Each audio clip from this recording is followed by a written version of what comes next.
Дээрлэгч байгаа хүүхэд ийм хөвчлэн ерөнхийдөө бол ингээд дотоод сэтгэл зүйн гэмтэлтэй байдаг. Дотооддоо өөрийгөө үнэлэх үнэлэмж нь муу, би хангалтгүй юм байна, би муу юм байна те. Эсвэл ээж аав нь ганц хоёр удаач хэлсэн ч гэж болно. Энийг хүүхэд ингээд насан туршдаа би нэрэл сул дорой юм байна гэдэг мэдрэмжийг гүн гүнзгийгээр ухамсаргүйдээ авсан тохиолдолд би сул дорой гэдгийг мэдрэхгүй тулд хүн дээрлэх нь эсвэл сул дорой гэдгийг мэдрэхгүй тулд хүн хуурна янз бүрийн сөрөг сэтгэл хөдлөлүүдийг гаргаж болно. Өсвөр наснд ирээл болохоо явчлаа, найзууд нь болохоо явчлаа гэдэг нь биш ээ. Яг бага наснаас эцэгчүүд нь хүүхдүүдтэйгээ яаж харилцаж байсан, хүүхдүүдтэй утас өгөөд орхичдаг байсан юм уу, эсвэл тоодгүй ажиллаа хийгээд ажилгаа явцдаг байсан юм уу гэдгийг хүртэл нөлөөлнө. Тэгэхээр хүүхдэд эцэг гэдэг хамгийн аюулгүй, хамгийн нээлттэй зүйл байх хэрэгтэй байхад илүү хаалттай чи юу яриад байгаа ийм юмд оролцож болохгүй ч юм уу те. Тиймэрхүү сэдвүүд ер нь их хаагдмал, боогдмал болоод байдаг. Сэтгэл хөдлөлөө илэрхийлэх гэхээр чи юу яриад байгаа яасан том хөлтэй болсон ч юм уу те. Надад ийм мэдрэмж төрөөд байна, би гомдоод байна, та намайг тэнэг гэлчлээ, та намайг ингээчлээ. Хүүхдүүд чинь маш их үгэн дээр анхаардаг. Нэг тэнэг гээл хүүхдээ хэлчих юм бол би ингээд төрөлхийн тэнэг юм бах та гэдээ ойлгохтой те. Нэг тиймэрхүү бүр яг ийм эмзэг үе дээр явж явах маш олон байдаг. Тэгэхээр хүүхдээ бага наснаас нь эхлээд нээлттэй, чөлөөтэй сэтгэл хөдлөлөө зөв илэрхийлдэг. За уур гэдэг чинь ийм юм байдаг шүү. Уурлаа гэд хүн зодоод ээж болохгүй, уурлаа гэд ингээд ээж болохгүй те. Ийм гэх мэтлэн сэтгэл хөдлөлөө хэрхэн зөв илэрхийлэх, тайлах гэдэг аргыг зааж өгөөгүй нөхцөл байдал дээр өсвөр наснд хүрээд тэрнтэйгээ зохицож эвлэрч чаддгүй гэсэн. Тэгэхээр бүр бага наснаас нь л суурин тавигддаг. 0-3 наснд чинь хүүхдийн энэгшил гэдэг зүйл тогтдог.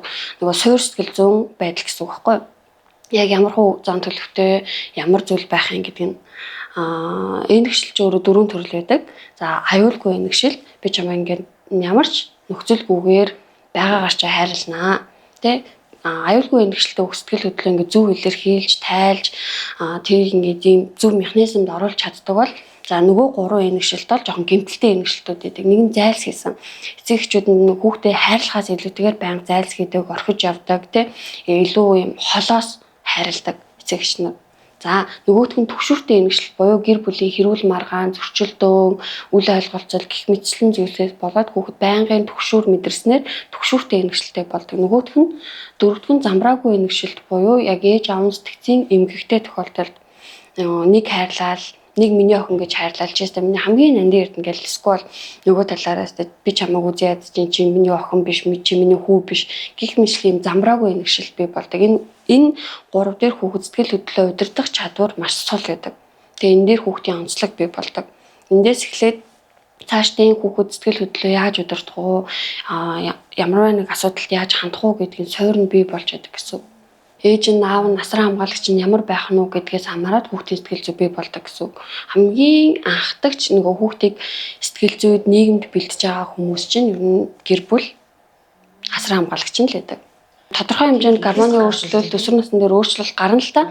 Гэтэ тэр чинь онц ноцтой хэрцгий болж бүтэхгүй эсвэл бүр гажууд үйлдэл гаргаж байгаа бол энэ аль хэдийн бага наснд тавигдсан байж бас болно гэсэн. Сэтгэл зүйн гэмтэлтэй байж болно. Хүүхдэд тоодоггүй, хайхардаг тий. Бие махбодын хүчирхийлүүлдэг, сэтгэл зүйн хүчирхийлэл үйлддэг. Үйл хайхрах гэдэг чинь өөр маш том хүчирхийлэл шүү дээ. Сэтгэл хөдлөлийг нь ойлгохгүй чи хинч биш гэдгээр өөрийг нь мэдрүүлнэ. Ингэснээр л хүүхэд нөгөө дээрлэхэлт гэдэг зүйлийг өөртөө ихтэй болгохын тулд хин нэгнээс өөрийгөө давуу гэж мэдрэхийн тулд хин нэгнийг дээрлэхэж, бүлээдэж ингэжээж би ингээд өөртөө илүү ихтэй байх юм байна. Энэ л би юм байна гэдэг ойлголтыг бүрдүүлж гэдэг. Би өөртөө итгэлгүй юм байна, би юм байна гэж хинч мэдрэхийг хүсэхгүй. Дээрлэгч байгаа хүүхэд ийм хөвчлэн ерөнхийдөө бол ингээд дотоод сэтгэл зүйн гэмтэлтэй байдаг. Дотооддоо өөрийгөө үнэлэх үнэлэмж нь муу, би хангалтгүй юм байна, би муу юм байна те.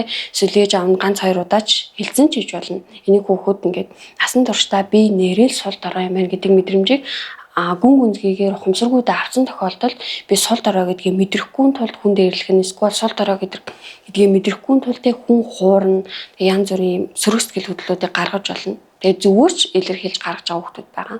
Хүүхдийг шийтгээд хин нэг цагдан хорих эсвэл бүр хүн шийтгэл оногдуулах тэ энэ нөхцөл байдал чинь би нийгмээс тусгаар юм байна. Би тустай хүн юм байна гэдэг ойлголтыг бий болгохоос илүүтэйгээр би болгоно гэхээс биш яг би энийг ойлголоо, би засарлаа гэдэг нөхцөл байдлыг хизээш бүрдүүлэхгүй. За нөгөө өнцгөөс нь харахад хүний эрхийн талаасаа ч гэсэн маш бүдүүлэг, зохимжгүй нөхцөл байдлууд бий болно шүү дээ. Тийм учраас аль болох эвээр тэр хүүхдүүдийг ойлгуулах, хамгийн эхлээд эцэг их асраа хамгаалагч нь арга хэмжээ авах, хүүхдүүдтэйг илүү аюулгүй ойр дотно гэдэг мэдрэмжийг төрүүлээд хэрвээ таны хүүхэд хүнд ээрлэхэд байвал энэ нь болохгүй юм шүү гэдгийг аль болох зөвөр ойлгуулах, нээлттэй байх. Хүүхдтэйгээ чи ямар мэдрэмжтэй байна, чамд хэцүү байна уу, чи ууртай байна уу? Ууртай байгаа бол хүүхэд дэрлэхэж биш, хүн зодож биш те, энэ уурыг чинь бас зөвөр илэрхийлж гаргаж болдгийм шүү гэдэг зөв арга механизмыг зааж өгөх.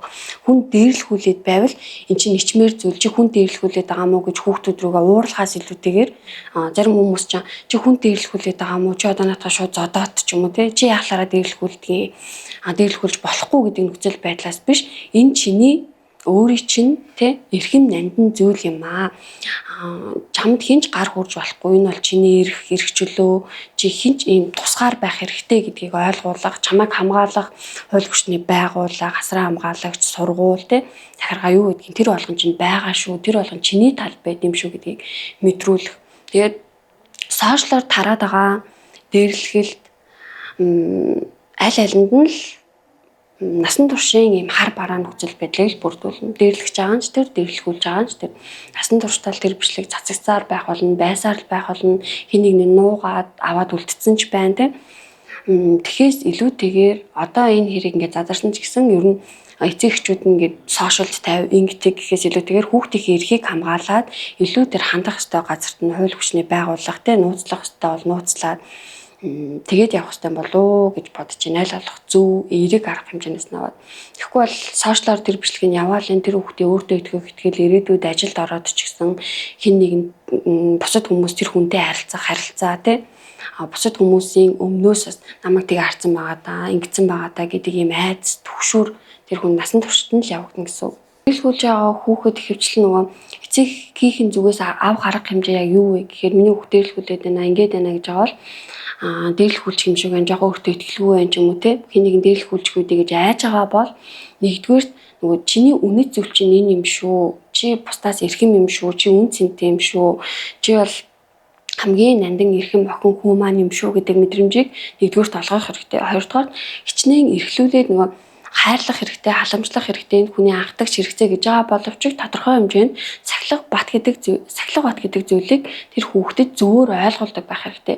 Чи ийм эрхэм хүн, ийм нандин хүн гэхдээ чи бусдыг дээрлэхэж болохгүй, бусдад дээрлэхүүлж болохгүй гэдэг ийм ойлголтыг өгөх хэрэгтэй гэж бодож байна. Чиний үнэт зүйл чи энэ юм шүү, чамд хинч халах ёсгүй юм шүү те. Чи ийм сайхан сэтгэлтэй, чи ийм ухаалаг, чиний ийм юм чин гоё те. Гэх мэтлэн хүүхдүүдэд би үн цэнтэй хүн юм шүү гэдгээр мэдрүүлдэг байх, тодорхой хэмжээнд сахилга бат гэдэг зөв суулгадаг байх хэрэгтэй.